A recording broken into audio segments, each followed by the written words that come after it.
HTTP things.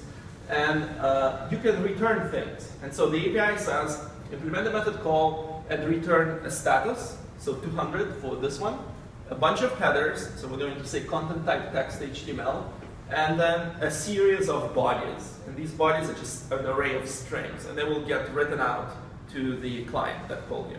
So an HTTP request happens, you can try to run against, with curl against the server. You just do curl HTTP localhost, wherever the port was 92992. And you don't need to supply a path because this handles everything. And it will return hello rack. It's that simple with an HTTP status of 200. So you can just run it to the Ruby server. Okay? All right, so this is the bare minimum server implementation. However, this doesn't deal with routes, paths, API versioning, none of those things. But this is the API that rack provides. It's quite useful when you build the first web service. So let's walk through this grape API thing. And if anything is unclear, just interrupt me, ask a question, and I'll go in more detail.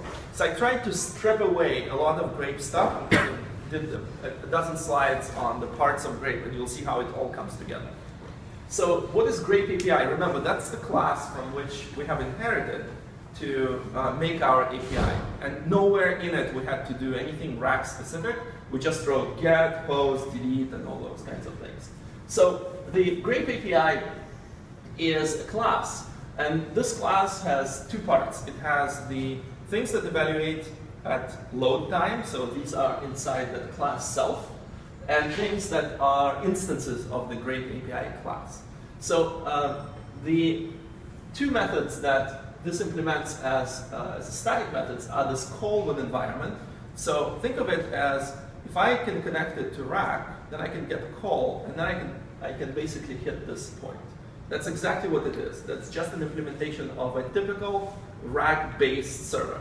And when call is called, we're going to call compile. And compile will create a new instance of this API. And so that will hit this initialize method.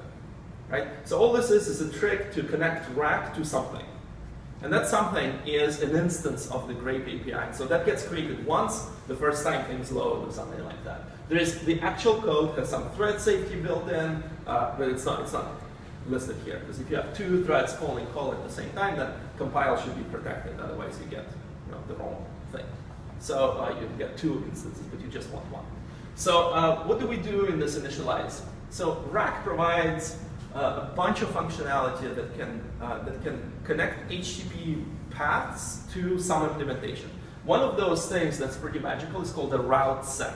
So all it is a set of paths with these options. They're like regexes. And these regexes match an HTTP request path. And then from there, if it matched, you can call something. So that's what a route set is. It defines all these regexes that are going to be evaluated one after another when an HTTP request comes in. So a request comes in, it says like for each route we can look at what we have and see which one matches. Right? And rack handles that. So what we want to do is we want to tell rack that we have these paths that are going to respond to HTTP requests. So we manufacture a route set. So that route set is constructed, so it's an instance of route set, and then there's this is for now magic, and I'll describe what this is. It says for each endpoint in my grape API, what I want to do, I want to mount it in that route set. Right? So the first time we create an instance of that, it's going to say, give me all endpoints. And for now, all you need to know is that endpoints are actual implementations of each of those methods. So when I wrote delete ID do, that thing becomes an endpoint. I'll show you how that happens. And we create a route set, and then for each endpoint, we're going to mount it in the route set. And the implementation details of mounting, I think I've heard it's not very important. And then once we're done with mounting, we want to make sure that the route set is not changing, because if it changes, we need to mount again. That's something that it doesn't support. Reloading is done somehow differently. And we just freeze this session. We say we're done. Now we have our route set, and we have mounted all the endpoints in rack. And so rack will now respond to that. All right, and now since this is an instance that has been exposed to rack, there is some code that's submitted here. I'm going to end up calling this method call, and the rack will call it for me. It passes the environment, and remember how rack works. You need to return 3 things: status, headers, and body. And we'll just call route set call with that environment. So the environment has the path that has been requested. It's HTTP underscore, I think, path. That's the actual URL or part of the URL. And route set in its implementation says for each route, for each endpoint that is mounted in me, find the first one that matches and call it. So that's what that will do. And we just return that as is. I wrote this just because I wanted to show that it's returning the same thing. We could just write route set call here. So the first call is the class method, right? Yeah. And then all that's, it calls compile, which just returns a new instance of the grape API. Yep. And then it calls itself again, or is it? No, so this call here is actually implemented as a call to the instance. Okay. It's just instance call. Okay. I didn't put it here. But it is literally at instance.call with the environment. So we just pass it to the instance. Okay? All right, so this is an API. It simply builds these routes or these endpoints, and then it can be called. It's pretty straightforward so far. Now, so what are these routes? So let's start with talking about endpoints. So remember, I wrote get something do, or I wrote post something do, delete something do. Well, when you're in a class method, when you're implementing your API, that gets evaluated. And it says, oh, somebody wrote get. Well, where is that method coming from? Oh, it's coming from a class method from the thing I'm inheriting from grape API. And so on grape API, you have these methods, def get, def post, def delete, and so on and so forth. And how do they work? They all call a single method called route. And just give it the verb that you want and a bunch of options. And also the block. So I wrote delete ID do. That takes a block, and that block is passed through here. So I end up calling route with delete, paths, options, whatever else was in there. Okay. So how is route implemented? It's very straightforward. We just package all these options into some kind of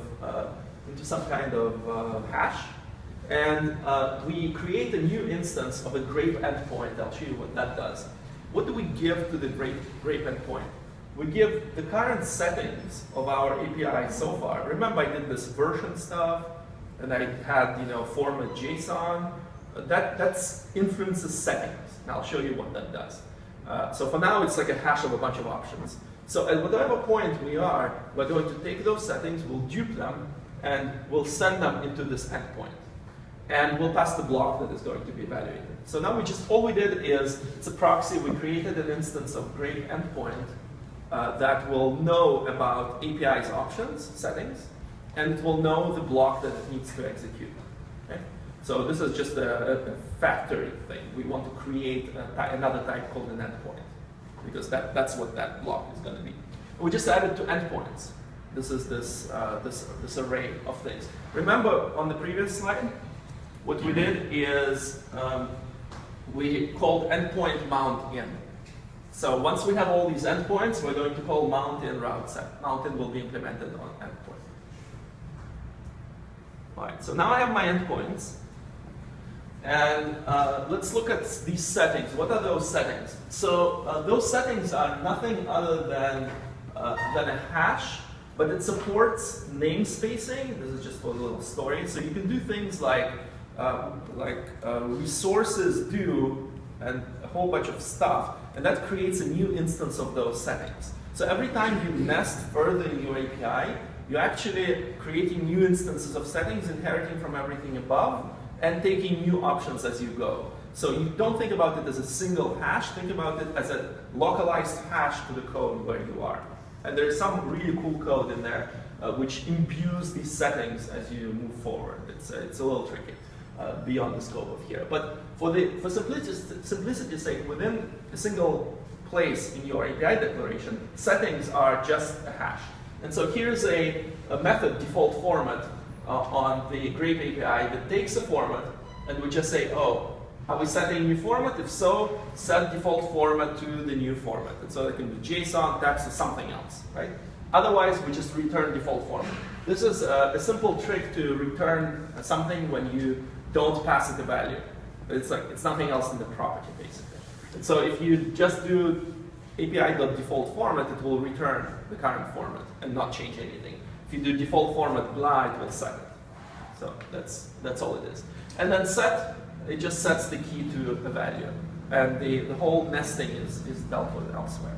So settings is nothing else in the hash. Your methods earlier was a plural? In the previous slide? No. Methods was a plural? Where? Route? Oh, yeah. So the route can take an array of things. It's useful in other contexts. That's just, I omitted some of the code here. But yeah, you can create the same route to respond to multiple methods, and you kind of want that, right? And they're actually the same thing. You want to be able to do that. It's actually not that much used except in like advanced type behavior. We actually don't even use that. We'll like loop in over methods and create two separate bodies of API. It's as easy. All right, so settings. And then let's look at this endpoint. So this is interesting. The endpoint is this single API call, and it needs to know about what it's going to execute. So remember the block that we did with delete ID do. That block is going to become that block. Settings that are passed in, and then a single instance of this endpoint is going to need to know about the context in which it's executing. Once an endpoint has been matched to a call, we're going to create a new instance of that, and we're going to run the API. So we'll actually execute the block in some context. And that will require the environment, the HTTP request, headers, parameters, and things like that. So let's look at it. When we create a new endpoint, we just assign all this stuff. So we assign settings to settings. We assign block to a function that executes in the context of an instance method that gets attached to this endpoint. So what the hell is this doing? The goal is to execute this block in the endpoint's context. So we create a proc, and that proc just basically says invoke the block and does some setup. And that proc is what's returned by that instance method. You basically get a unique name for a function every time you create an endpoint. And now there is this code somewhere compiled at runtime via this method programming that is the block that you have passed to it. And you give it just a unique name, you pass the block in, and then you want to bind it to this endpoint, to the endpoint instance that is going to be passed as a parameter, and you just want to call that method. So at runtime, I'll show you how that works. Okay, so that's just magic that creates, it's not too magical, but that creates a function that's hanging in the air, attached to endpoint, that is capable of executing in the context of the endpoint itself. Right, so the other side of this is the mount in. So remember, we were iterating through the endpoints, and we're doing this mount in. So what do we need to do? Well, mounting needs to take the routes of this endpoint. I omitted the implementation detail of routes, but essentially it is coming from settings and from all the parameters that were passed in. And then for each route there, we get the verbs that it supports, so things like post, delete, and so on and so forth. And then for each, we add a route. This is a method on the wrap route set. We add a route that says, this is the guy who's going to receive the call if it matches in the router. And here's all the information. The compiled route is just a compiled regex. And the request method is the request method get put and so on. And there's some additional information, which is the route info, which is something that the endpoint produces, which we can refer to if we need more things. So now in my router, there is this regex path, and it's attached to this endpoint that has a method that has been generated at runtime that contains the code of the block that I wrote in my API declaration. So, is there a reason why that block is a proc instead of a lambda, I guess. It's the same thing. Okay. There's some minor semantics. It could have been written. I like proc. It's pretty good. All right. So what are those routes that I said are there? So this is on an endpoint. Well, the routes is a local, it's a variable on the endpoint, and it just calls prepare route. So what is routes? Well, it just takes the methods that are on this endpoint, takes the paths that are on this endpoint, which is what I wrote with these parameters, where I wrote get, blah, blah, blah, blah, blah, and then creates a new route class. And this is something internal to grape, and that is, takes a method in the path and has some nice properties. It has its descriptions, it has like documentation, all these things that are informing you about the route, so we get context if we want to. It's all this additional grape stuff is there. So that's what we return from an endpoint route. So if you open up a grape API at runtime and get an endpoint well, maybe it's hit, you can do self.route and you'll get the current route. It will be an instance of one of those things, and it has a bunch of useful methods in it. All right. So now we have all that, but we've just set it up. So how the hell does this all connect?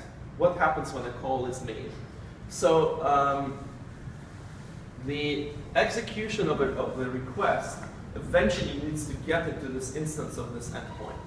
So in the endpoint, the call method, which is called from the outside, and we've seen that it's called there, dupes the endpoint because it's going to be for this particular request only. It's going to contain all its environment and stuff like that for that request. It dupes the endpoint every single time and calls that callBang method, which builds a middleware sequence. And what is middleware? Middleware just has before method, call method, and after method. So we went from a simple call to being able to do something before, something during, and something after. And what is this sequence that we're going to execute? Well, it's not just the endpoint, because remember, we need to be able to do versioning, we need to be able to do formatting, we need to be able to do content negotiations and stuff like that. And so that's just a series of middleware that are completely independent, living independently and tested independently inside Grape. So what are they? They all are going to be put into Rag Builder. Rag Builder is an extremely simple class that just invokes these things in order. So it's something that exposes a single call, but then iterates through its middleware and runs them one by one, with all its before blocks, then call, and then its after blocks when it unwinds. So you mentioned a before block, a call, and an after. The canonical Rag middleware is just pretty much anything. Yep. It's a call. Is before and after, are you like, is that air quotes or is that something that Grape? It's something that Grape adds to. Oh, I see. I see.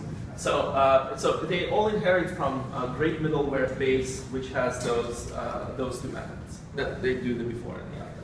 All right, so we create a new builder and we just say use this middleware, and you can use it to plain rack middleware, or you can use one of those Grape middlewares. And so rack head, for example, is something that can strip out the body and just respond to head and return all the headers but not the body. So we can just use that out of the box. If you have a head method, you get that for free by using rack head. And then you have middleware like error. Error, I'll actually have a slide on that. Version of formatter. So things that Grape does. So what's a run of that middleware? Well, a run is assigning a bunch of variables like the environment, request, parameters, headers, and so on and so forth. And then if we have a block, we just call that. And we call it within the context of this middleware, and things get returned. You can actually declare something without a block. It doesn't do anything, and that's supported. Because that's cool. So I want to have a route, but I just don't know what to do. I want to go through all the motions, but return nothing, and that's totally fine. That's why that response text is like this. So, all right, so this is the execution of an actual request. So again, we dupe the middleware, we assign all the current request stuff, and then we just call these things in sequence. So that's the whole execution of the Grape request. The request comes in through this routing thing, and rack, it ends up in an instance of an endpoint that will which is duped just for that request. And the response happens. So let's look at other DSL things that Grape does. So these are all helper methods that you can do in your API. And so within the context of an endpoint, when you're executing, you have all these methods from endpoint available to you. So what are they? Well, they can be things like header, and header sets a header. So you can do header content type, colon, foobar, or text HTML. And each one of them is implemented with, by adding to some maybe collection, and then a middleware will pick up the values and will spit them out when it needs to. So here's content type, which is just as simple as header content type with the value. And this is very typical. There's a lot of these language things that are API specific that are implemented with very simple calls that maybe add to some local variable and then get spit out at the very end. So that's a simple example of how we add a header. There's other middleware that is much more complicated. So for example, formatter. Formatter is much thicker. So formatter needs to do multiple things. In its before calls, it needs to figure out what the client is ready to, what types the client is ready to accept. So you've got these accept headers, and they can say, oh, I'm okay with JSON, or I'm only okay with text. And from those headers, it will imply what is the format of this API call. And so this is called content type negotiation. There's a whole RFC written on how to negotiate content type, and that's all implemented in the formatter. So the formatter's goal in life is to set an environment variable in the current endpoints due to implementation called API.format. And once it knows that, then everything else will look at it and will do the right thing. So on the way out, the formatter will say, oh, what was my API.format? Oh, it's JSON. So I need to set the content type to text JSON, and I need to call as JSON on anything that I get that is not already JSON. And so if you're looking for why my API didn't have as JSON calls in my Twitter implementation, that's because the formatter can take care of it. So I can return these tweet objects, and when I have a JSON response, it will call as JSON. When I have an XML response, it will call as XML. When I have a text response, it will call 2x, and so on and so forth. And each one of these formatters internally is another little class, and all it does is implement some very common interface. So there'll be some figuring out which formatter to use in the formatter middleware, and then just call it. So it's really easy to add types, and this allows you to add types at runtime as well. So we have lots of custom things. You want to return some special format, you can. And by just injecting a new format in there, the middleware knows how to deal with other formats. So you can declare content types and so on as well. Error is a more interesting one. This middleware so if the previous middleware implements before and after. The error middleware only implements call, and it wraps the call basically in a begin rescue. And there's some other cache type stuff going on. So any exception that's thrown inside your API will get caught by the handler, by this middleware. And this middleware dispatches the errors to the right handler. So there's default handlers in Grape. For example, the very simple default one will return a 500 error and the stack trace or something like that. If it's JSON, it will return a JSON error of that format with fields, backtrace and the message and then something else like that. And there's other error middleware where you can say handle a particular exception. So let's say you have a not found in your ORM, and you want not found to convert it to a 404 HTTP every single time. So instead of having to handle it explicitly, you can just say, I want an error handler for the active record not found exception. And whenever that happens, I want to return 404 with a message. You can do that by just declaring this in your API. And that's something that gets registered with the middleware, with the error middleware, and the handlers are just going through like, do I know about this exception? If I do, what do I call? And then call it to look at the implementation. It's not very interesting. All right, and then this versioner this is a very useful feature of Grape. People often write the APIs version 1 and then they fail miserably when they have to write API version 2. So this takes care of that for you. So there is the versioner I think has seen, it's probably the most revised implementation in Grape forever. It took a long time to get it right. So there's multiple versioning schemes, and it's also middleware. And all it is, it needs to set this API.version. And it also needs to call the right set of endpoints. So you have to worry about like the matching of the endpoints as well, and it handles that.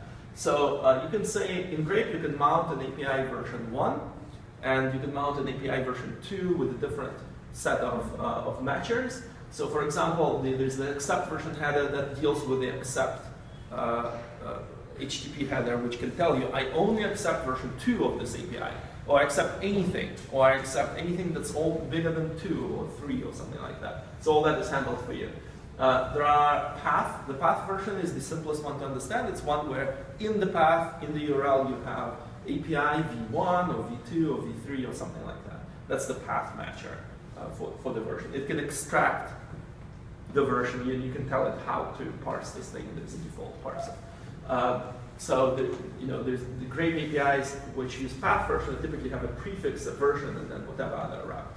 That's something that's handled there. You can also specify it by parameter and so on and so forth. And so all that will get negotiated for you, and the right endpoint with the right version will get called. It's pretty clever. So that's another middleware. Does it specify hypermedia type versioning? Yes, that's the content, the accept header type stuff. Right, because typically like putting versions in the path and all, that's like actually an anti-pattern. Yes. If you say like I accept JSON, semicolon, version 823. That's right. So that handles that. That's Okay. that accept version header. And that was stolen from some other open source project. It's a pretty large code piece that deals with the whole parsing and negotiating of that. So it's one of the hard things to do because there's so many combinations. Exactly. There's other things that it provides that are really awesome. You can actually build. I have a blog post on this somewhere and a demo of how to build an API v2 on top of an API v1. So let's say you implemented 100 methods, and then you say, my API v2, I only want to implement one of them differently. And so you can do that, and this can negotiate things for you seamlessly and call v1 as a fallback of v2. So that's quite useful as well. All right, so that's actually it. You can look at all the parts of Grape. I wanted to show you this guy, and this is the Grape RB, and it mounts, auto-loads all these different things from all over the place. And you can see there's these error formatters, parsers, exception things, cookies, and so on and so forth. So if you're wondering like whether Grape supports something, you can look in this file and you'll see like is there a module for it? It's mounted in the right place. It's all composable middleware. So you can see, for example, here there's auth. It supports auth 2, basic digest, and stuff like that. So you can get that for free. You don't have to worry about this. And here are the middleware that I've discussed. And parsers are something that parses input. That's quite useful when you post JSON. You want it to be parsed into params, and you don't have to do any work. You don't have to do it yourself. Rails will do some of it for you if you're mounted on Rails, but it only gets you halfway there, so this will do more, and so on and so forth. All right, so that's really all I have. I hope you saw how we go from an HTTP request through this whole game of getting to the endpoint and actually invoking it, and then whatever your API returns just runs through the format and gets spit out. So it's really that simple. And the focus of Grape has always been to provide the right level of abstraction and not complicate things too much. If you look through the Rails stack, there's a lot more going on. So it's fast and it's thin, and it's very highly functional, and it's very modular, so you can add to it whatever else you need. And it's really built with experience of people who have designed and built APIs. Every method had to fight for its existence, and a lot of contributors have put a lot of thought into just the DSL, the language that Grape speaks. So I'll take any questions, please. So this is more like an ancillary question because we deal obviously with so many APIs. The question is acceptance testing with APIs, right? So rack tests at the end of the day is a unit test, no matter how you spin it. A couple of tools that have sort of got me across the finish line is Artspec API documentation, which is really sweet because it actually if your test doesn't work, then your endpoint doesn't work, and if your test does work, then it gives you a curlable output in an HTML format if you request to have the test in HTML format. And if you you can actually get the API documentation from curl because it knows that you're on a terminal per se. So that's something that is nice to run locally. And then there's also Swagger docs or Swagger API documentation. Yeah, so which is like a hosted solution, but I want to know. so all of this, so Grape has integration with Swagger for docs. It has integration with other things. It basically can spit out all this information for you. There's the gem that does Swagger integration is called Grape Swagger. So Grape Swagger. it's pretty straightforward. So you can get all of that for you. However, I want to show you how we test APIs, and that's like typical way. We use our spec and the request types of the API. So I'll show you the